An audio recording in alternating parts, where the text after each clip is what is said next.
Welcome to the debate. In 2026, the most dangerous weapon on a World Cup pitch isn't a striker's right foot.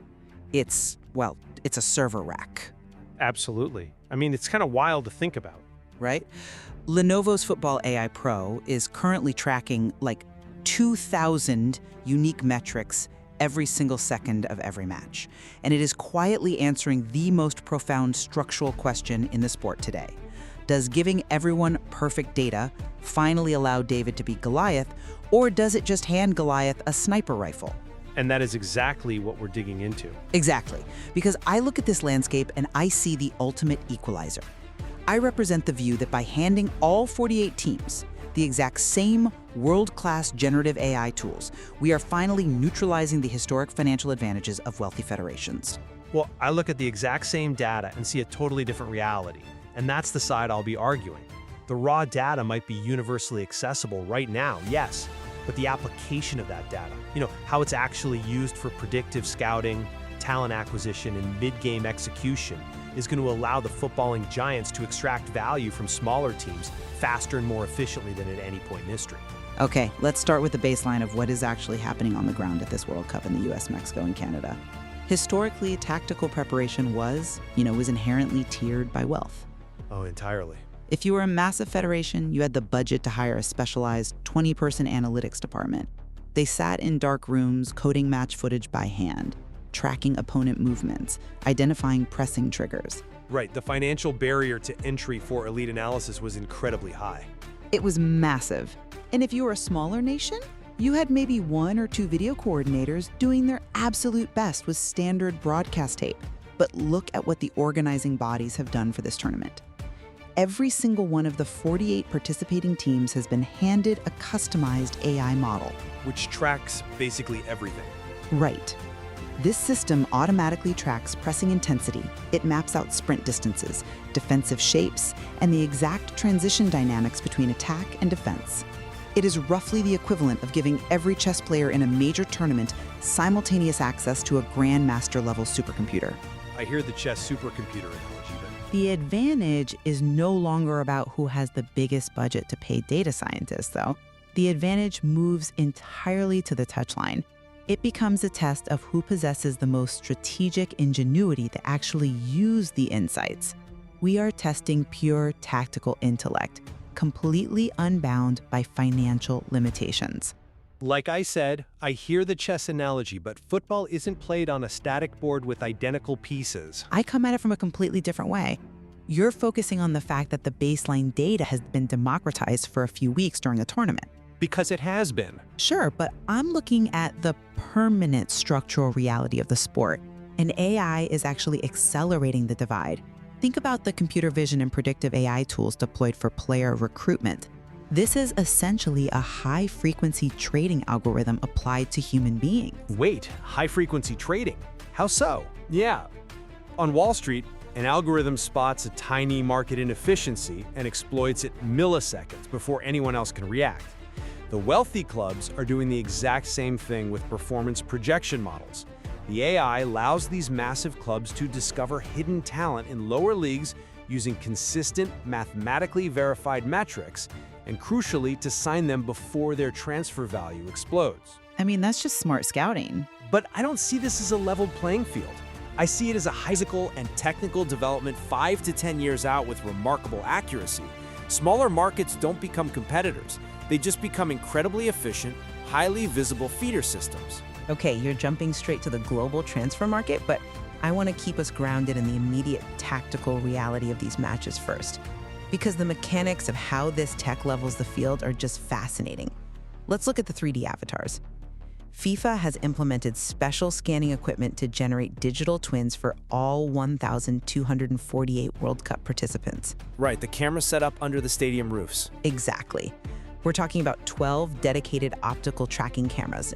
They capture up to 29 distinct body points on every single player: kneecaps, shoulders, wrists, ankles. And they're sampling that positional data, 50 times a second? 50 times every single second. Now think about the mechanism of tactical preparation here. Imagine a defender from a small nation sitting in a locker room with a tablet or a VR headset, physically rehearsing a tackle against a digital ghost of Kylian Mbappe before ever stepping on the pitch. So they aren't just watching flat video anymore. No, they are studying the exact physical characteristics of the opponent. They can see the precise angle his hips open before he sprints. They understand his stride length, his deceleration patterns. A smaller team can take their customized AI model, find the specific biomechanical or positional weaknesses of a much stronger team, and rehearse exploiting them in a simulated environment. Which is a huge leap from standard tape. It is. This bridges the gap between the underdog and the favorite in a way that sheer human scouting never could. Hold on. You're missing the obvious structural flaw there. Perfect information goes both ways. What do you mean? You're assuming the AI only illuminates the giant's weaknesses for the underdog. But if a massive, wealthy team scans the smaller team's players, they get the exact same 29-point skeletal mapping. Well, yes, the system is uniform. Right. They see the exact movement patterns, the slow hip rotations, and the defensive vulnerabilities of the underdog's backline. If both teams know exactly what the other will do, with zero element of surprise, doesn't the advantage inherently default back to the team with the superior raw athletic talent? Perfect information doesn't magically make a slow defender faster. It just perfectly predicts how he's going to be beaten. It doesn't make him faster, you're right, but perfect information dictates when and where he expends his energy. And that geometry is how underdogs historically win games. They don't outrun the giant, they outposition them. But pre-match theory goes out the window when the whistle actually blows, and that 3D map striker improvises. Preparation only gets you so far. Which brings us right to the 90 minutes on the pitch. Let's look at how this data operates as a live nervous system during the match itself. Have you looked into the connected ball technology they're using? You mean the sensor streaming at 500 hertz? Yes, meaning the sensor inside the ball is pinging its exact three-dimensional location 500 times every single second. Combine that with the player tracking, and the AI systems are now running live injury prediction models. Right, they're analyzing biomechanical stress patterns. Exactly, like a sudden asymmetry in a player's stride or a drop in their deceleration capacity. Coaches on the touchline are literally looking at a dashboard that flashes red, alerting them that a player is projected to tear a hamstring within the next 20 minutes based on workload accumulation. It's essentially Formula One pit wall telemetry, but for human hamstrings. That is a perfect analogy. And if you are a smaller nation, your entire World Cup campaign might rely entirely on one talismanic star player.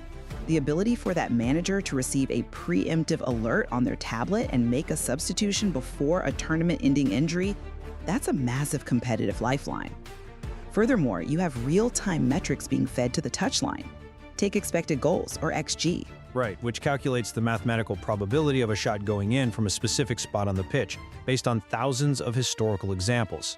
Exactly. The AI is feeding live XG beta alongside opponent fatigue patterns and passing completion rates under pressure. An underdog can see mathematically exactly when the favorite is suffering from a drop in intensity. The AI will actually suggest the most effective mid-game tactical shift to exploit that specific 10-minute window of vulnerability. I understand the theory, but let's actually play out the reality of executing those mid-game tactical shifts. The AI model sends an alert to both touchlines simultaneously, right? Sure. It tells the underdog's coach, your star midfielder's biomechanical stress is in the red zone. Substitute him now to avoid a tear. And it tells the favorite's coach, the opponent's midfield pivot is showing fatigue indicators. Exploit the space between the lines. Here is the structural reality. Wealthy teams have phenomenally deeper benches. Well, they always have. Yes, but now the AI is perfectly optimizing that depth. When the AI suggests a tactical shift for the big club, the manager turns to a bench full of world-class Champions League pedigree players to execute it. Okay, but When the smaller team is told to pull their one talismanic player to save his career, they might have to bring on a second division player who simply does not have the technical quality to execute the AI's optimized strategy. The AI can identify the optimal chess move on the iPad, but the wealthy team is the only one with the actual chess pieces required to play it. You're assuming the AI's recommendations only favor offensive, high-execution strategies that require world-class talent. Generally, they do. Not always. What if the AI suggests a highly coordinated, low block defensive adjustment. Meaning dropping all your players deep into your own half to compress the space near the penalty box? Exactly. A low block requires extreme positional discipline, not necessarily raw individual brilliance. The Lenovo system maps tactical formations dynamically. It can show an underdog exactly how to compress space to neutralize that world-class substitute the Giant just brought on. The tool empowers the collective organization to overcome individual isolation. A perfectly organized low block still requires players who don't make mental errors in the 89th minute when they are physically exhausted. The AI can't breathe for them.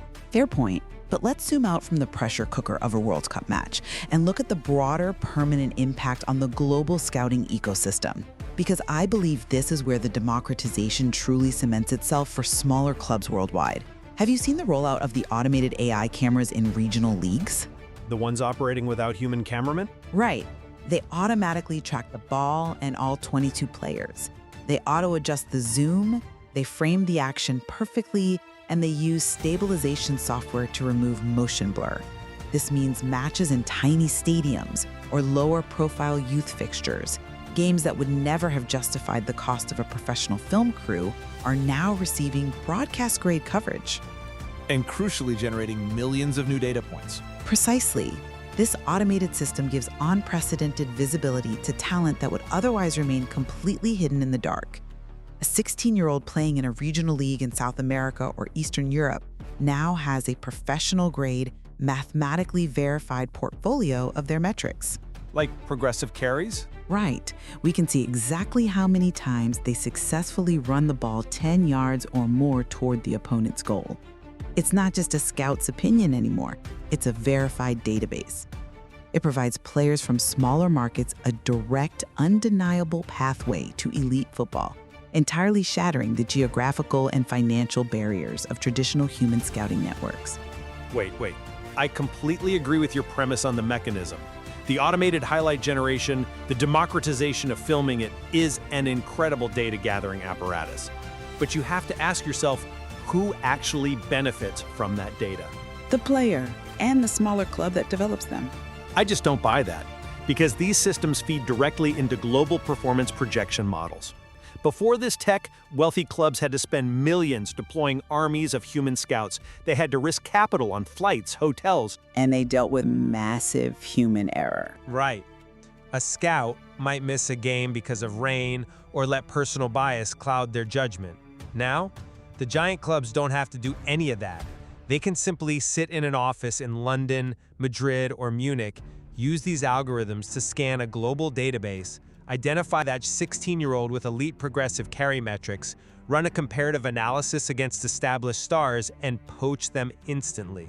But is this genuinely helping smaller clubs compete, or is it just making it drastically cheaper and easier for financial giants to strip mine them of their best assets before they ever play a first-team game? I'm not convinced by that framing because it assumes the smaller club extracts zero value from this exchange.